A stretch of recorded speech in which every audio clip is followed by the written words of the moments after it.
Welcome to Monster Porn, Weird Fiction and Horror Podcast, the podcast where the corpses exhibit rigor mortis. Or are they just happy to see you?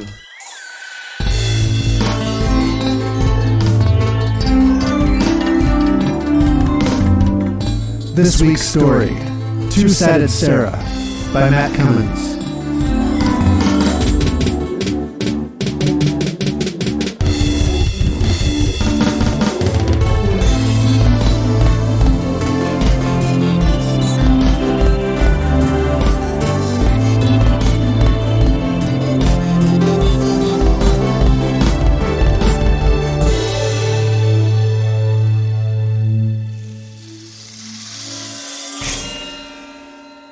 Matt, there is a matter in which I could use your assistance, your counsel.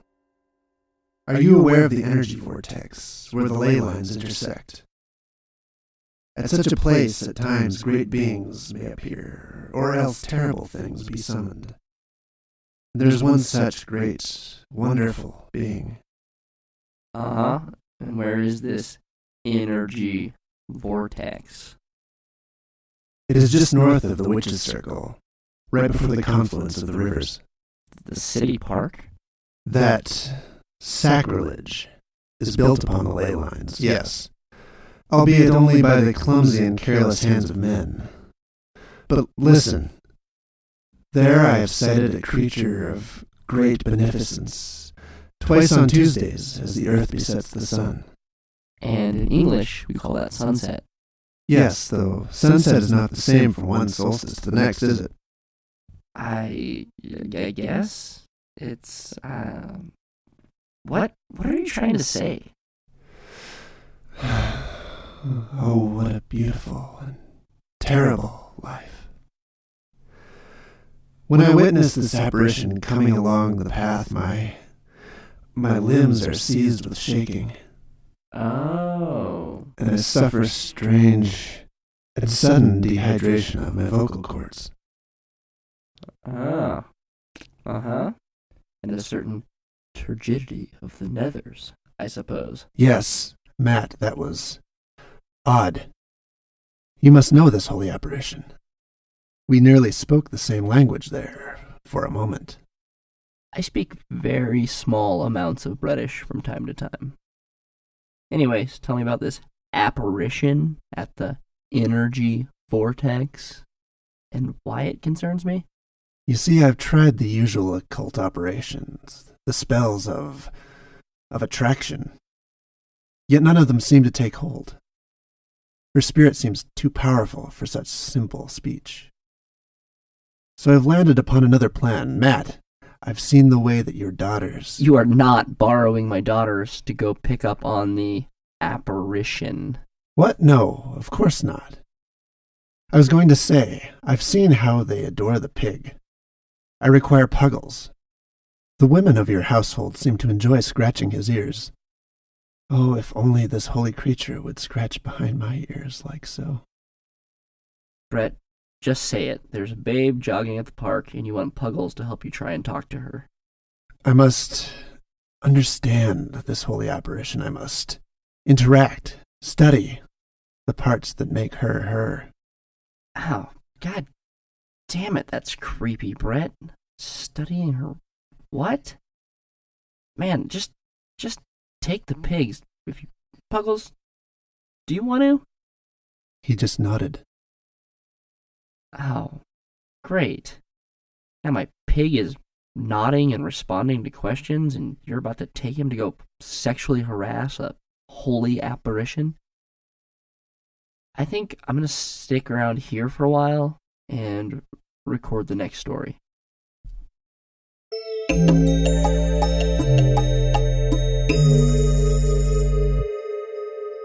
When Sarah awoke, her dreams lingered. She was in a hospital bed and someone was laughing, but then she rolled over and saw a copy of Cosmopolitan lying on the mahogany nightstand next to her bed. Her nightstand. Her bed. The sanitized smell and echoing footfalls of doctors walking down long corridors faded. A moment later, she couldn't remember that she dreamt at all. Her muscles ached and were stiff as she pulled herself out of bed and slipped off her gray t-shirt. She wasn't feeling very spry for being only 28, But when you've been pregnant, and no matter for how long, and you eat scones and drink mochas every day, your ass only has two choices, fat or flat. Unfortunately, hers had been a greedy ass, and had chosen both. To battle this, she'd taken up running. As she dressed, she turned to look at her butt in her full-sized mirror. She wore spandex shorts, which didn't look so bad when she rose up onto her calves and flexed. 22 again, she thought, and then she relaxed and things sagged back to 28. She thought she was looking a little better. Body parts were beginning to revolt against gravity. Part of her wished that this could be a metaphor for the rest of her life, but another part of her wanted to give in. She found it odd that part of her could feel like her life was picking up speed, while another part of her felt a massive, growing inertia. The new Sarah liked the way things were going and at times felt great. Then she would feel worse, but also excited.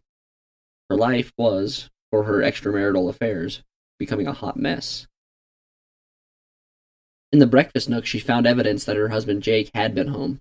There was a crumb-speckled plate on the table, raspberry Pop-Tart wrappers on the floor, and coffee splatters all over the counter. "Thanks, sweetie," she thought. And at moments like these, the old Sarah felt justified in stepping out on him. The television was left on, along with several lights, but according to Jake, the man who pays the bills can do whatever he wants, and the woman who picks up after him can screw whoever she wants, Sarah thought, but didn't allow herself to smile.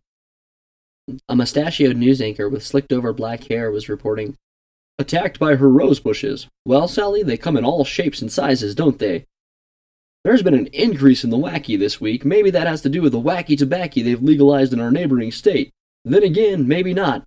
In other news, the meteor shower is still going strong and will be visible again tonight." She turned off the power with the remote and realized that it was already after 4 o'clock. She had slept through most of the day again. Well, Jake wanted you to stay home, remember? She thought. Then, speaking to the blank television, she said, "Don't care what you have to say, Billy Bronson of Channel 3 Nightly News," in her best news anchor voice, and then added, "Now, ladies, who wants a mustache ride?" That made her laugh. Her phone buzzed and half a message was visible on her locked iPhone screen. Message from Vince. "Hey, baby, are you..." She slid her finger across the screen and entered her password. The whole message opened. "Going to be home tonight? I'll be in town again." She looked around the room as though she were afraid someone would see. Who gives a shit if Jake finds out, she thought. That was the new Sarah with thoughts about the new Jake. A year ago, she would have never considered an affair and would have never been indifferent about one. But she didn't allow herself the chance to be nostalgic. "Yes, he'll be out," she typed into her phone. Her phone buzzed again. "Okay, just text and I'll be there. Wear black this time. It'll match what I bought for you." She pressed to delete, but when the phone asked for confirmation, she'd already set it down and gone to the door. Images of their previous encounter reeled through her mind, his tall and tanned, muscled figure standing over her tearing his shirt buttons open, the feeling of the vertical cabinet handles pressing into her clit as he bent her over the countertop. It was way better in every way than it had been with Jake, who was too quick on the draw and who smelled like whiskey and cigarettes. Some nights, recently, she'd even began exploring chat rooms with her webcam, sites like Chat Roulette, where lonely men searched desperately for women only to catch glimpses of each other jerking off. No one showed their faces, but she loved to tease them. She'd give each one 30 seconds just to see if she could make it happen, and it usually worked. She only had to show her tits, and the stroking would increase to a jackhammer pace, especially the younger men. Sometimes she thought they were either going to break their balls or rip the sheath of skin clean off of their cocks. Occasionally, she'd click onto the next screen, and lordy, she'd get a good chuckle at the cruelness of it, and the depravity. The next day, she could hardly reconcile that she'd been up all night trolling the backwaters of the internet. It was as though she were remembering a movie or trying to visualize herself in the place of a story she'd been told by somebody else. "I'm definitely going for a long run today," she thought, as she considered that Vince was going to be there that night. She tried to mentally prep herself for the jog as she walked through the front door, but before she could make it, the old Sarah showed up. She sat down and cried.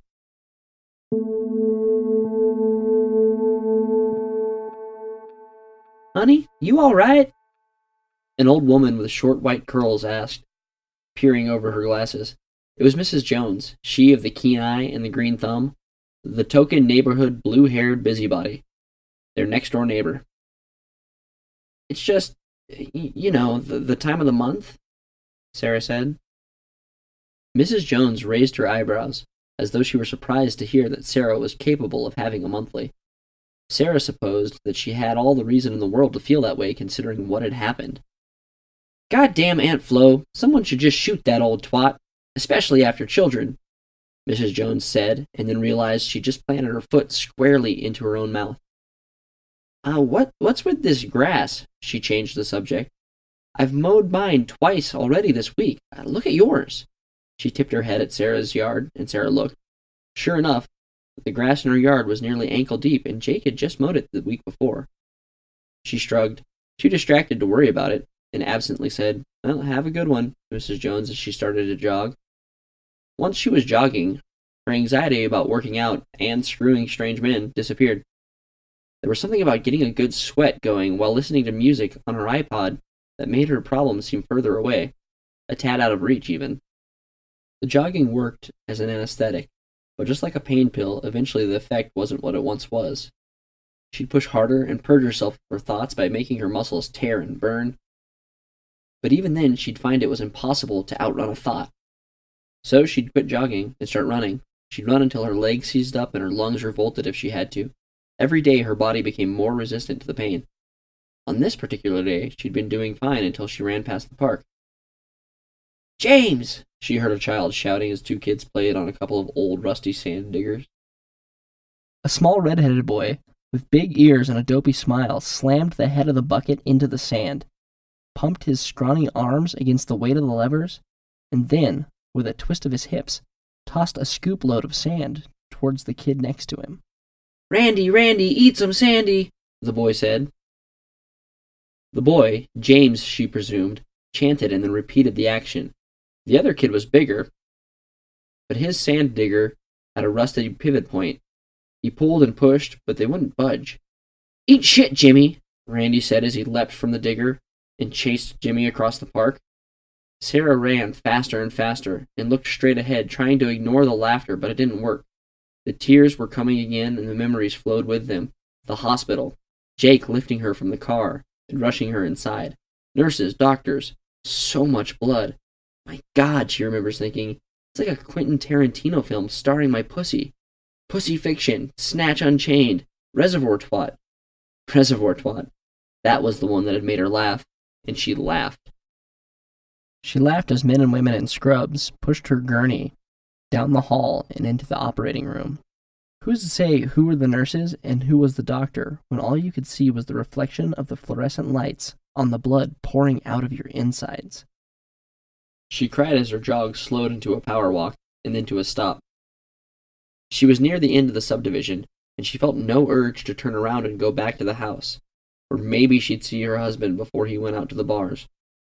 She didn't even want to see Vince. Part of her did, but that part of her was mostly quiet when she ran, but this morning's run was different. Today, she felt like a paper boat in a storm at sea, clinging to the surface, but getting thrashed by the waves. She had three choices. She could jog along the side of the highway that connected the subdivision to town. She could turn around and go home, or she could go down to the Burnwood jogging path. The highway was out. Too many wrecks happened along that stretch. She didn't want to end up as the bloodstain at the end of a long set of skid marks, or the face of an advertising campaign against drunk driving. She also wasn't going home. She was never really going home again if she thought about it. She resided there physically, but it was beyond time that she admitted to herself that a fundamental change had taken place. Her current domestic life was a temporary situation. She turned off of the road and went under a small wooden archway that served as the entry to the path. She nearly had to duck to get under the vines as she broke out in a cold shiver as they brushed across her forehead like long, dead fingers. If she had lingered a moment longer, she would have seen a flash and a trail of smoke in the sky above her. But she was well under the cover of the treetops. A few miles in front of her, along the path, a small meteorite made its way through the atmosphere and embedded itself into the asphalt without so much as a sound.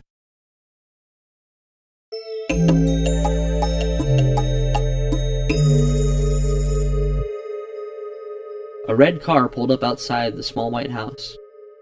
A tall man with bright orange hair stepped out, shut the door, and then drank from a silver flask that was imprinted with the Crown Royal logo.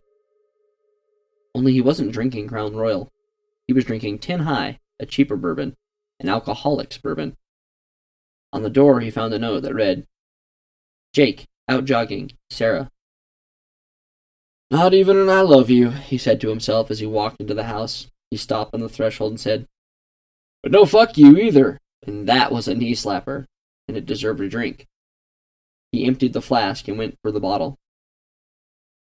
Inside, he found that the house was a little more picked up than it had been, and somewhere in the margins he felt badly about that. But the margins seemed to disappear with each drink. He pulled a bottle of Tin High whiskey from the cupboard in the kitchen and drank. Bottoms up, he thought. When he sat down on the sofa, he swung his leg onto the coffee table with a little too much zeal and sent a picture frame up into the air. He watched it shatter on the carpet. "Oh, fuck," he said with his vowels and consonants bleeding into one another. He checked the bottle, and there was only half of it remaining. He picked the picture frame up off the floor. It was a picture of him and Sarah on their honeymoon in Oahu. How long has this been here? He thought, and he decided he didn't know. They looked happy. He in his white t-shirt with binoculars around his neck, and her in a blue bikini. She looked good, her long caramel color filling out the bikini in the right places. Everything else tight and perfect. Jake had often thought couples tend to be a little similar looking. His friends who were all married had significant others who could have passed for family members, but he and Sarah only shared one common feature, bright blue eyes, which looked natural enough to him, but Sarah's great-grandfather had been black and her grandmother was Cherokee. Her eyes were an exotic fantasy that he'd been lost in from the first time they'd met. Even looking at the photo, they were so stunning that he had to take a drink. Next to her, he looked like a tourist taking a photo with a swimsuit model during a chance encounter at the beach. Even more so, he looked like Patrick off of SpongeBob SquarePants with his purplish sunburned skin. And she was his wife. Well, she had been anyways. With the way things had gotten, he wasn't so sure anymore. But things were always a little bit blurry when you were on the drink. Bottoms up. Marriage had been a smooth ride once. They were, at one point, madly in love. But then, one night, at a concert, the train of their lives had come off of the tracks. They were at a Rolling Stones concert in Denver, an investment they'd made before they had found out that she was pregnant. Jake knew they shouldn't have gone, but it was the Stones. It was going to be his and Sarah's last hurrah.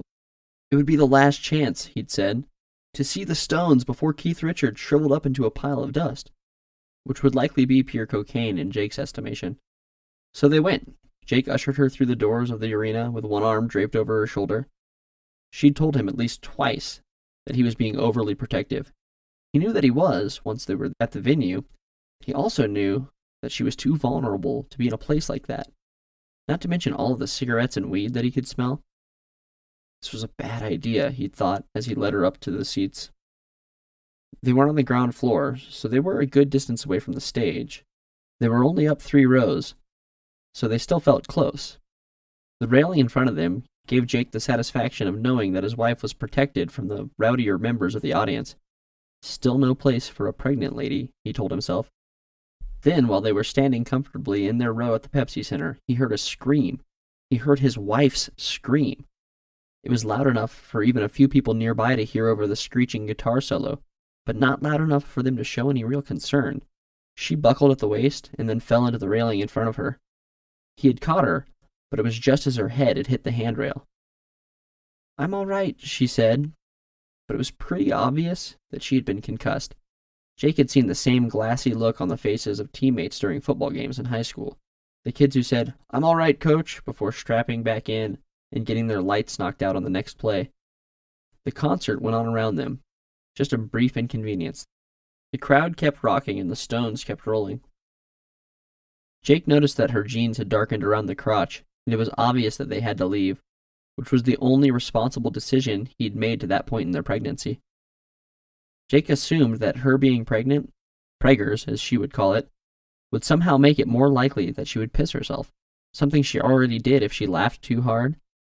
But when they got into the car, he found out that it wasn't urine. Her jeans, above her knee, were turning purple. Dark purple. Jake, what is that? Christ, Jake, what is that? She started shouting as she pressed her finger into her jeans and brought away a dark red smear. Sarah made a small sound like a cat mewing just before she passed out for the first of many times that night. He took her to the hospital, and the blood just kept coming. And then he heard that god-awful laughter, that insane laughter coming from his wife just as they sedated her. A laugh he'd never heard before, but had heard plenty times since that night in the hospital. The doctor had said it was something to do with the concussion and the stress she'd suffered from the situation. He said it was something like shock. Then why in the hell does she still do it? He reflected now, a year later. What about the baby, Doc?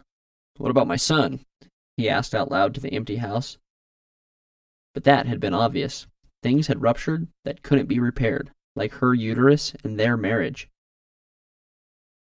Looking at the picture in his hand, he thought about how beautiful she was and how strange things had become.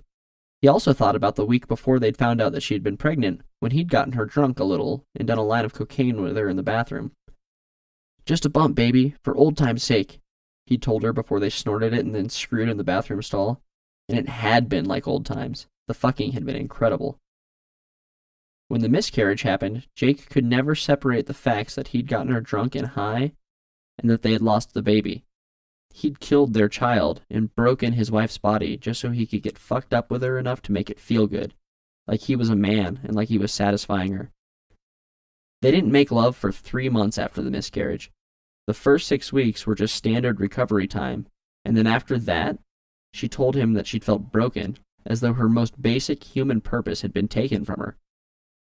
She had been passive and silent until the night that the laughter started.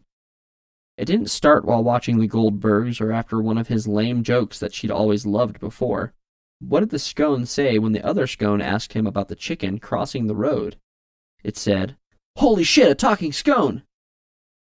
He heard that laughter creeping out from behind a closed bathroom door one evening while she was bathing. At first, he just heard a chuckle, a low and dull chuckle, but eventually she was wailing with harsh laughter. He opened the door cautiously. He almost didn't open the door at all. There is no blueprint for how to react when your wife is laughing like an insane Jack Nicholson from The Shining. But he did open the door, and what he found was that his wife had nicked her vagina with her razor. As the blood trickled out into the water from her "hey nanny nanny," as she had called it, she turned to him and said, "Look, honey, reservoir twat." From that moment on, she'd been one of two people, a slightly more passive version of the Sarah he'd always known, or an aggressive and insatiable woman. She would insult him and yell. She'd blame him for their financial woes. They were doing fine, despite the fact that he'd convinced her to quit her job. He was making nearly 6 figures. She'd tell him that he was getting fat. She'd even tell him that he had a tiny, worthless cock, which they both knew wasn't true. His nickname amongst his college friends had been Jake the Snake for a reason. Then, after hours of verbal abuse, they would have aggressive, nearly violent sex. Sex that he'd have to drink himself into having. Sometimes he'd even have to drink himself into forgetting. She needed help, but so did he. If she needed therapy, then he needed AA classes, and he wasn't ready for that yet. As months went by, Sarah seemed to become more herself. There was less of the crazy laughter and less depression. But saying that your wife laughs like a lunatic only sometimes isn't much of a victory for the home team.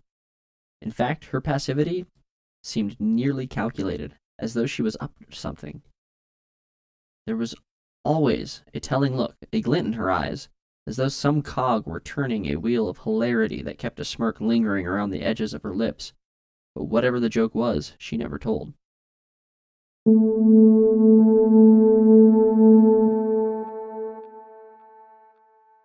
"Why is she out jogging now?" he said into the empty house. Sarah had taken up jogging recently, but she was usually home by now.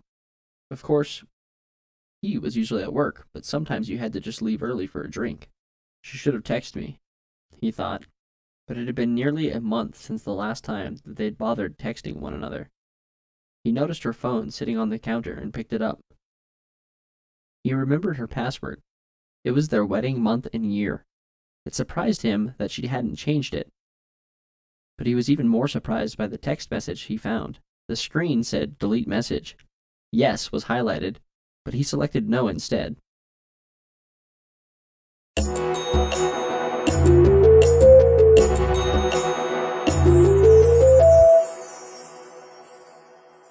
It was chilly on the running path. The shade cast by the white oaks and smaller green ash trees kept the midday sun and the sound from the highway out.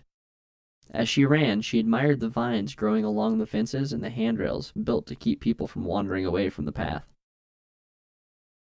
There were wild roses growing on the hill above, and the creek bed below shimmered in the evening light. In other places, there were hand-planted annuals and a few local flowers that often grew as weeds. Mrs. Jones would have known what they were. Sarah didn't.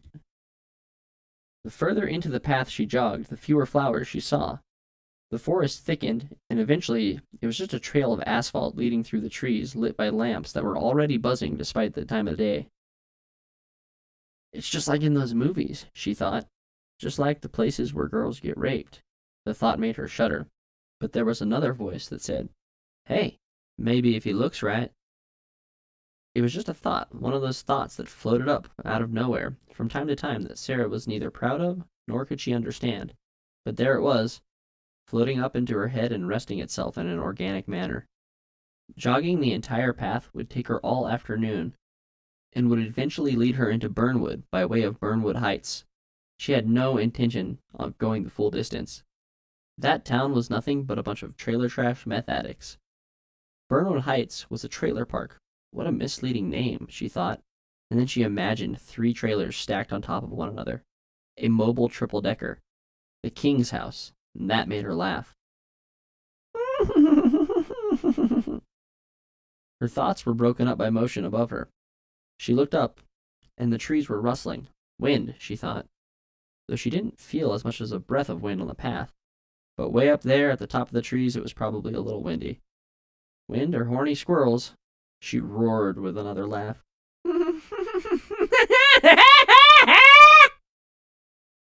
The longer she jogged, the more she started to think about Vince coming over that night. Her husband would be out doing God knows what, and she'd be fucking Vince right on top of Jake's paperwork. I may even use one of Honey Dearest's shirts to clean up. Maybe even his precious paperwork. That thought made her wince. Sarah wondered what kind of lady had such messed up thoughts. Maybe Vince will even knock me up. Another thought floated up from that other space where that other Sarah seemed to exist. One who threw in an occasional opinion and cackle. Part of her felt like crying, and another like laughing. She jogged faster. As she ran ahead, with more effort, her thoughts were broken up by the sound of footfalls hitting the path ahead of her. I hope it isn't a man, she thought. It was a sane thought. Burnwood Heights was full of potential criminals. I hope he has a big twanger, was another thought that rose up from that other side of her mind. You shut up, she thought. She didn't think I or me. She thought you. She told this to the alternate Sarah. Sarah cassette tape side B, the side that liked to be fast-forward and rewound, again and again. It was a man, and he was attractive in a sort of trashy way. He was lean with toned arms that showed off from his cut-off Metallica t-shirt. He had big, puffy, movie star hair, and she thought, he looked like a scruffy, white trash Justin Bieber. She had seen him before. He was the guy you always saw, who hung around after high school, working part-time in some restaurant or another, and smoking dope with high school kids. Part of her thought nothing of him, but the you part of her said, almost out loud, he's not too shabby for a scrawny white dick. Shut the hell up for a while, will you? Sarah thought to herself. When they passed each other, she smiled at him, and kept her eyes up and forward despite the urge to direct them downward. He looked her up and down and mumbled something, but she couldn't hear him, and despite her conflicted thinking, she didn't really want to know. Well, he's definitely the kind of bag de la douche that you'd expect from Burnwood, she thought. Then the complimentary thought floated up. Yeah, but I've never done it with a younger guy before.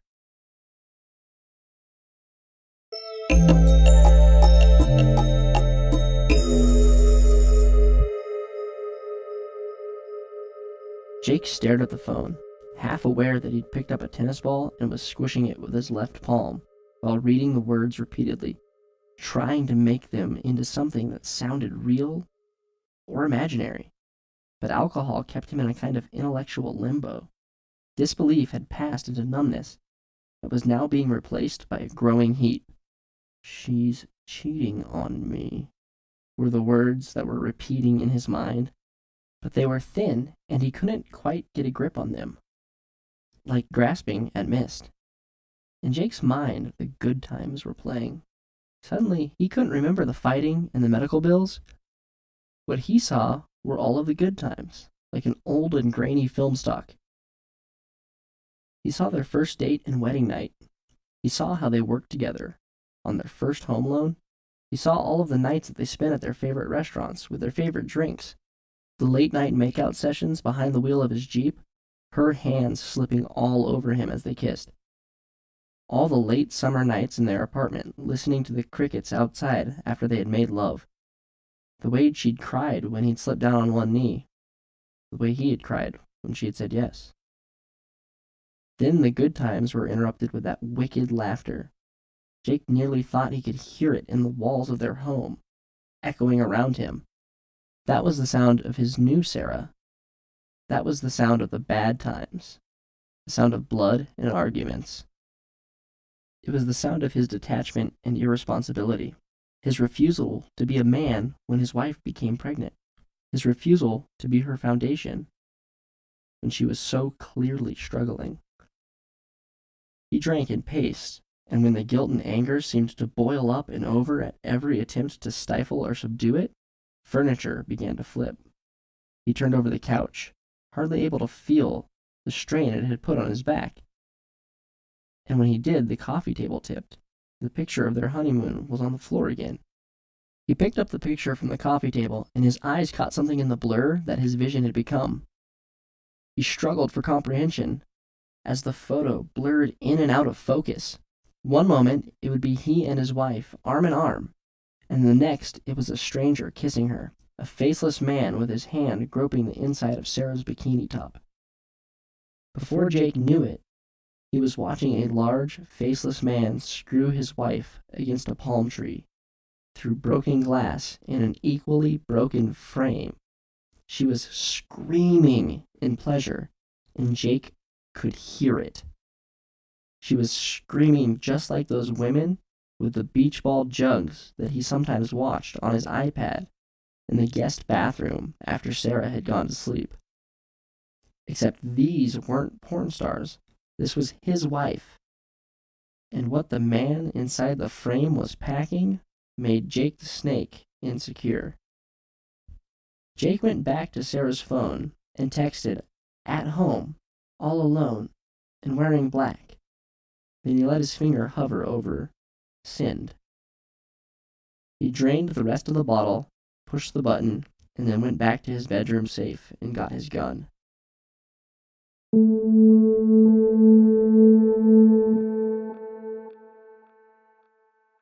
The forest along the Burnwood jogging path was so thick that it blocked out almost all of the sunlight, but despite this, there was lush undergrowth.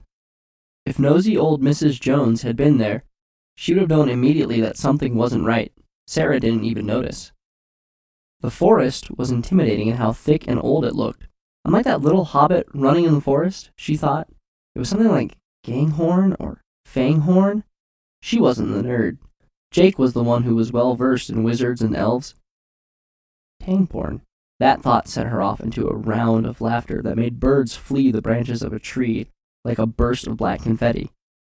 While she laughed, she was too distracted to notice that the vines growing along the sides of the path shifted. Perhaps they moved by only a centimeter on either side, but it would have been perceptible had it not been for the laughter. Above her, the trees rustled again, and an acorn fell. "Squirrels cutting nuts?" she thought, as she jogged past the nut lying on the ground. She didn't know anything about acorns, other than they had that famous shape like a bullet wearing a golfing hat. Didn't know that they were that big, she thought. It looked to be about the size of a baseball. But she was no naturalist. That was the crazy old kook that lived next door to her. Overhead and out of her sight, a squirrel and another one chattered back and forth. Then there was a choking sound and a snapping sound. The squirrels went silent as one's body dropped from the branches and dangled on the end of a limp vine. All Sarah heard was the sound of her involuntary and obnoxious laughter, and the late 90s rap playing in her earbuds.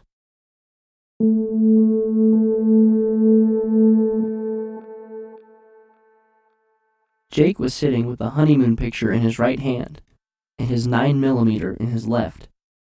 He'd rubbed a sore spot on the side of his temple with the barrel. The small horror porn had stopped playing, but the drinking hadn't. He'd even gone into the bathroom and grabbed a bottle of Sarah's medication. What he'd ingested, he didn't know. Now he was just staring at a picture of he and his wife. Seeing them arm in arm and happy was almost worse than the hallucination. He wants me to wear black, Jake thought as he got up from his chair and then burst out into his best Sarah laugh. It was eerie hearing it echo through the empty house, but he was too drunk to care. The phone buzzed, and it was Loverboy. "I'm on my way. I'll park down the street and come in through the garage door. Just leave it open." "That's not the only thing you want to leave her to leave open," Jake said. He only snickered this time, and spittle fell down his chin as he did. A couple hours earlier that day, Jake was planning nothing more dangerous than a couple of drinks and a trip to Louisa Laney's strip joint, where supermen come for a good time, the t-shirt said. He'd been planning on seeing his favorite girl, Betsy. She was short, with huge tits, skin as white as snow, and blonde hair always in pigtails. And the carpet matched the drapery, which he seemed to like. Now there would be no Betsy, because Jake was planning on killing a man. It was an organic feeling that had cooled the fire that had been building in his chest. He felt a numbness, a satisfactory control. And control was a feeling that he hadn't felt in a long time. He also felt as though the world were light and he was floating through it. Soon he'd be feeling the spins and the world would come crashing down in a puddle of vomit. But not yet. He had work to do. He picked up the phone and texted back. "In the Lavingi room, whirring black." Despite the misspellings, it was perhaps the most coherent drunk text that he had ever sent. And that was reason to smile. The grin that spread across his face was unhinged and uneven, full of lunacy. "Gotta find something black to wear," he said into the empty house. It seemed to echo back that it was a fine idea, and that if he looked in her drawers, he would find something perfect. The house seemed to whisper to him what he should do and where he should go. A headshot photo of him that was hung on the wall seemed to nod in agreement. He stumbled down the hallway. In the bedroom, he dug through the dresser, at first struggling to remember which drawers were his and which were hers. There was a picture of he and Sarah at a friend's wedding rehearsal dinner. "On the left," the miniature Jake said from the picture frame. The Sarah next to him was stepping away towards a faceless stranger in the background. He focused and the picture became still, just a captured moment. But then he relaxed and gave in. The picture roared back into motion, and he chuckled into the empty house. Or here?" Jake asked. "No, my left. Yeah, that one. There, that's it. Look for the black thong." "Ooh," Jake crooned as he rubbed the lace thong across his face. It stuck to his stubble like Velcro. He found a matching black bra and stripped down to put it on. "Good. Now what else?" the Jake picture asked. "A girl gotta have lipstick," he said as he went to the bathroom and dug until he found a stick of dark red lipstick. He smeared it all over his face. As he passed through the bedroom, his eyes went to the full-length mirror. There was an ugly woman looking back at him, standing in the last light of dusk that was coming through the window. He had red lipstick smeared across his lips and cheeks. His puffy flabs stuck out from the straightened lace bra straps. Then there was his Jake the Snake, hanging out from the thong on one side and the rest of the package divided by the lace. From the picture frame on the dresser, the Sarah side of the picture shrieked with laughter as she toppled over onto the floor with a faceless stranger. The room filled with a green pulsating color as the booze and pills mixed in Jake's guts.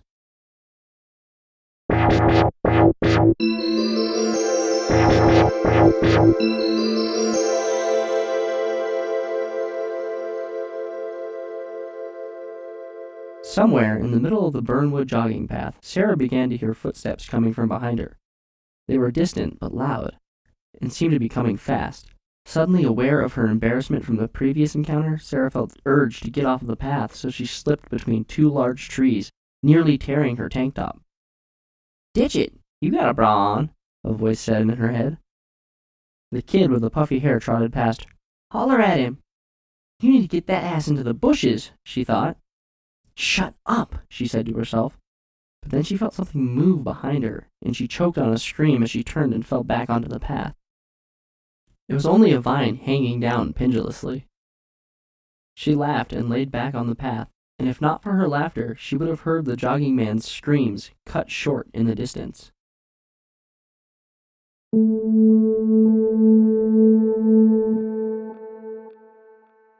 Dylan Matterson was searching the pockets of his gym shorts and listening to Rev Theory on his iPod. He was panting like a fat sheepdog. "I really gotta quit," he thought, despite the fact that he was digging through his pockets for a celebratory cig that he'd packed away for the end of his run. He still had some running left to do, but who the hell was going to tell him not to? He pulled a broken Marlboro out of his pocket and shrugged. "Fuck it," he said as he brought the lighter to what was left of the filtered end of the cigarette. If a smoke takes 3 minutes off your life, the jog has to add it back on, he thought. 3 years prior, he'd been a varsity basketball player with letters of interest from multiple colleges. One youthful DUI later, he was a part-time banquet worker who sold weed to make a living. Working out was just a residual effect from a lifetime of athletic training. Smoking was a residual from a father who gave him a cigarette for his 12th birthday, and a mother who was too battered to object. That is what his life was, a residual effect. He bobbed his head as he leaned against the entry to the burnwood side of the jogging path and blew large puffs of smoke into the air. Fantasies of the woman he'd passed jogging swam through his pot-tarnished mind. Would have loved to have banged her. Before he completely drifted off into a daydream, his eyes caught the glister of green light of something on the pathway. He dropped his cigarette and stamped it out under his foot. He had another in his pocket somewhere. He strutted over to see what it was and saw a smooth green stone about a foot wide, like an embedded jewel in the shape of an eye in the middle of the path. "Where did you come from?" Dylan said to himself. He jogged this path several times a week, and he had never noticed this before. On the northward-facing portion of the stone, the asphalt was still smoldering and broken. Dylan picked up a stick and went to see if he could clear away any of the asphalt. But then the asphalt moved. The broken edges were like a thick liquid that softened and then solidified. The sidewalk just healed, is what Dylan thought. The smoke disappeared, and Dylan reached out his hand and touched it. It was cool. A light appeared in the green stone. It was an eye trapped in the translucent rock, and it glowed with a green iridescence. Dylan began to scream, and then a wisp of light, like smoke, floated into his eyes and nostrils. His head tipped back, and his mouth fell open, and his scream was replaced by a sharp inhalation. His blue eyes shone bright with new specks of green in his irises, and he smiled, stood, and waited.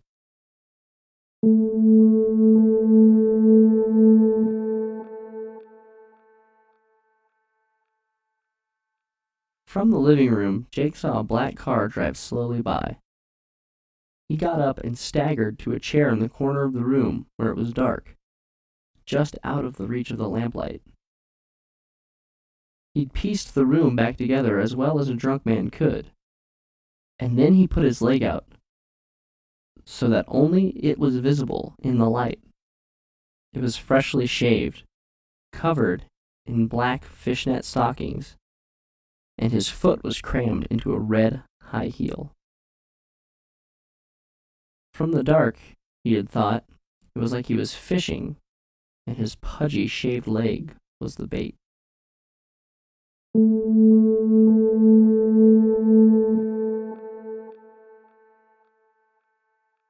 If Sarah had been jogging through these woods a few moments earlier, she would have, perhaps, witnessed a large meteoric stone sitting in the center of the path. Perhaps she would have seen the unnaturally green, superheated stone cooling as the flow lines of its melted surface seemed to fade until a perfectly smooth, slightly translucent stone formed. A moment later, she, perhaps, would have seen the asphalt open up like a tar rib cage of an ancient and long-dead animal and cover the stone, pulling it back into the earth before the ground folded back over it, the asphalt healing until it looked like nothing more than a place where a tree root had deformed the surface of the pathway. So she never saw the green stone embedded into the surface at all. Sarah missed all of that, even though she tripped where the stone had embedded. Then a young man came stumbling out of the trees, with roots growing from one nostril into his mouth. Sarah saw the asphalt blink open like an ancient reptilian eye.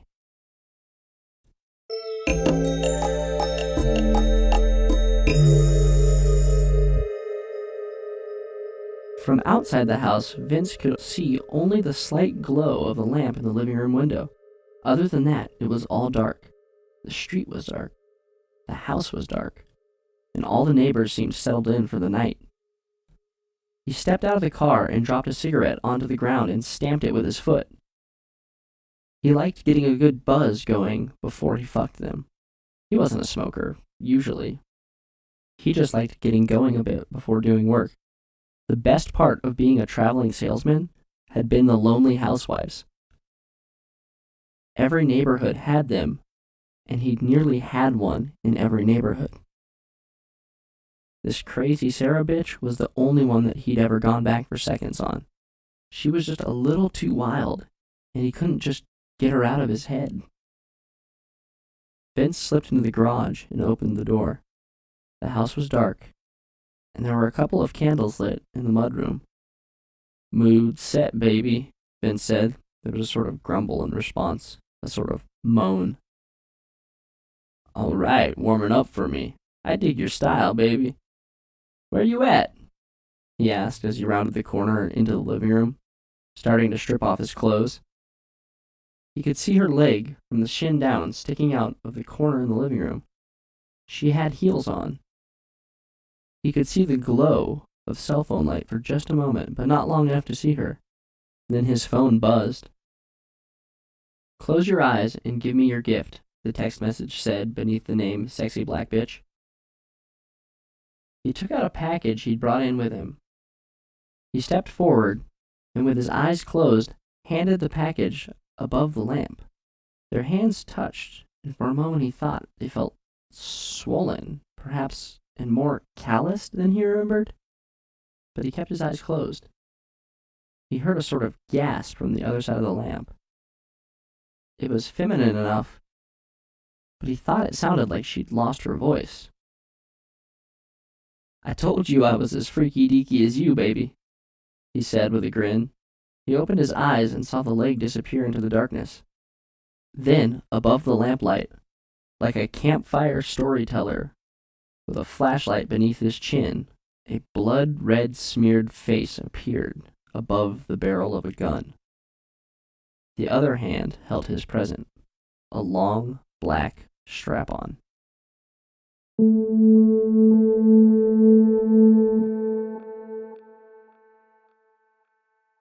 As Sarah fought her assailant, instinct and adrenaline was giving way to her other side. Don't fucking take it from this little bitch. Give it to him.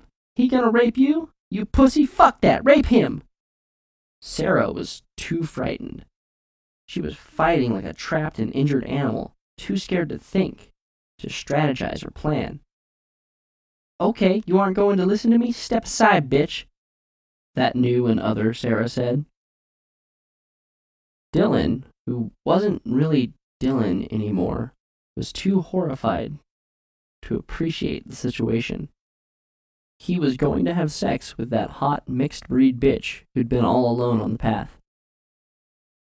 He may have even been okay with getting a junior in high school, a girl 5 years younger than him, so blacked out drunk that she didn't really have much of a say. But if she was drunk and he was drunk, well, it takes two to tango. But violent rape was nothing he ever saw himself participating in. Now he was seeing himself, and he had no control. He could see and feel and hear everything that was happening, but it was all faint. He was not in the driver's seat in his own mind. His new guest was there with him. He could see it. Stretched out across the windows that his eyes seemed to be from the recesses of his mind. There were vines, roots, and nettles stretching throughout the whole of his being. But there was an intent living in them that was ancient and terrible. Deep inside his mind, he felt reduced. And in another chamber, there was growing some horrible thing that was being conceived in the pit of his being. He caught a glimpse of a form sitting high amongst the thorns. It was a black shadow with a head shaped as though it were wearing a crown and eyes that were green. It squatted up there, looking at him, one long-fingered hand curled into a fist resting against its chin.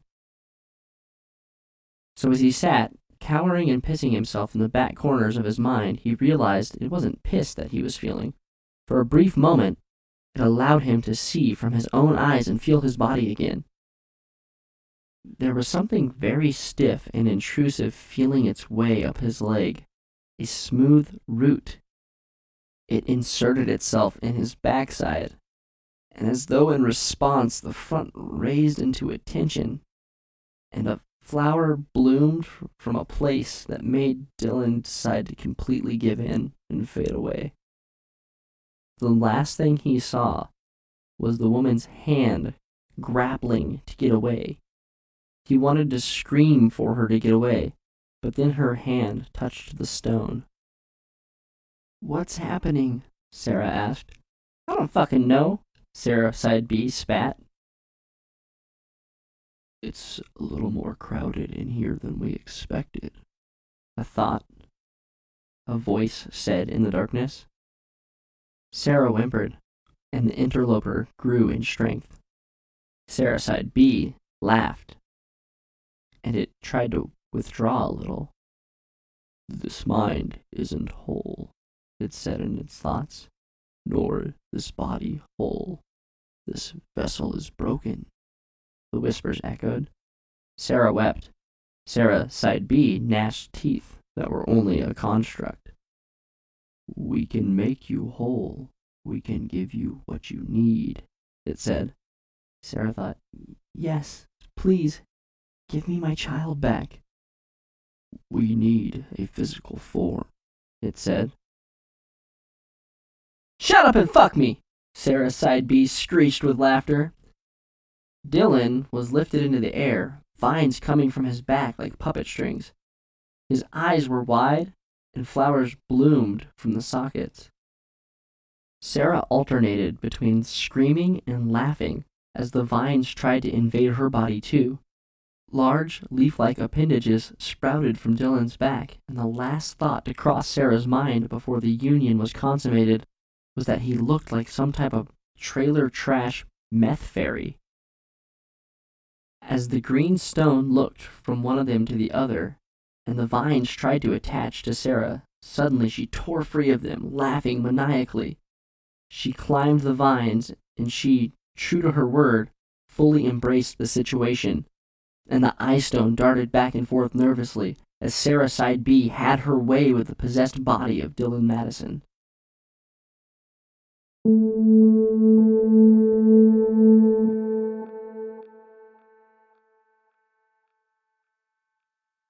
The next day, Sheriff Marston from the local department received several phone calls that reported strange sounds from the forest. There had been no storm that night, but there were downed power lines from town all the way to Burnwood. There were cars that looked as though they had been crushed by heavy, fallen branches. But there were no branches. Roofs were damaged, but there was no hail. On his morning patrol, he drove past Mrs. Jones' house, and across the street he saw a glimmer of something in the trees. He got out of his car and walked closer to take a look. At first he thought it was just a piece of plastic that had blown in the wind. But when he got closer, he saw the bright reflection of metal. It was twisted and broken. It was the front bumper of a car, and the top of a large oak tree. He had the guys from the power company use their lift to bring it down, and he inspected it. The license plate was gone, and there was a little bit of plastic from the vehicle's panels attached to it. It had belonged to a black car, but nothing else was evident. Next door to Mrs. Jones, the grass was nearly 4 feet high, and he could have sworn it grew another 1/4 inch while he looked at it. Jake awoke to the sound of the alarm clock. There was a lingering image from a dream that a man was being ripped apart by the forest while an ugly woman in black lingerie looked on. But dreams were fleeting and difficult to recall after a moment. He rolled over to find that Sarah was there in bed with him, and he put his arm around his wife, and his hand caressed her pregnant belly. She was in her second trimester. There was a queer feeling rising up inside of him, an alarm saying, "Something isn't right." But then it faded away, and he slept next to his wife in the green glow of the morning light.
Matt, do you ever have feelings? Ah! Jesus! Brett, what are you doing? Asking you a question, Matt. What were you doing? Did I catch you in an act of ritualized self-abuse? What? No, I'm doing a home workout. Yes, and doing a handstand in your underwear. That's a very creative workout. I was doing, inverted, what do you want? An answer, Matt. How do people deal with having feelings? I think I'm gonna need clothes on for this. Would you feel more comfortable if I took mine off? Dude. You're such a creep. Oh, thank you. She paid me the same compliment. Who? The holy apparition at the ley lines. Oh yeah. How did that go? Where's Puggles? I let the pig go. As part of my association with Nambla. What? Nambla? You're a fucking member of the North American Man-Boy Love Association? Oh, no. The North American Man-Beast Lovers Association. Matt, you know how I feel about the eating of sentient beings, and also their captivity.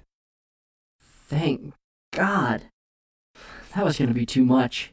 Wait, you let Puggles go? I saw her approaching, and I couldn't reconcile meeting one so pristine while holding another in captivity. I let him go as she passed the bushes where we were waiting. I thought I'd missed my chance, but that is when she saw the pig. She called him cute. Granted, I expected more from such a being of her station. But I stepped out from behind the bushes and told her that I thought she looked very educated. She was so impressed that she stood speechless, quivering in delight. Uh-huh. And I'm sure there's some kind of alert being put out right now. Have you ever been on a registry of any kind? No, I don't vote. As she stood speechless, I told her she had a very intelligent appearance, a Roman nose, a Habsburg jaw, a Mona Lisa smile. That is when she flattered me by calling me a creep, and that's when I knew she understood. I feel like there's part of this story missing. The part where a red handprint appears on the side of your face, and then the cops get called. She delightedly took the pig, and he delightedly followed her. He appreciated the freedom, your captive pig. I could tell by the glimmer in his eye. He was my wing swine. I could tell he was working on my side, because as he walked away, he looked back and winked at me. The last thing I saw was my holy apparition walking away in the sunset, and the pig's phallus dragging on the ground behind them as they rounded the bend. Ah, here's the pig now. Puggles! Good pig, you came back. And just to think, Brett was going to let you go. Oh, the nice lady gave you kisses. There are little lipstick kisses all over. Wait, lipstick shouldn't smear that easily. Or drip. This whole experience inspired me to write something. Something unusual. Something with feelings. Yeah, Norman Bates had feelings too. Yes, and Kathy Bates too, in Misery. I wrote a romance about encountering an apparition of beauty in the most earthly and unlikely of places. Did it involve chains, storm cellars, and promises that it only hurts because of your feelings? No, I feel like that's every romance novel, Matt. Try to be original. This love is the diamond found in the pit of human feces. Brett and I would like to thank the new fans and listeners that we've been receiving lately. We also want to encourage you guys to rate and review us on iTunes. Anything will help. You've got to leave a review for the rating to matter, but it'll help us climb the charts. And we think it would be so awesome to see a title like Monster Porn on the new and noteworthy section of iTunes. Let's make it happen, monsterbaters. It cannot be done without you.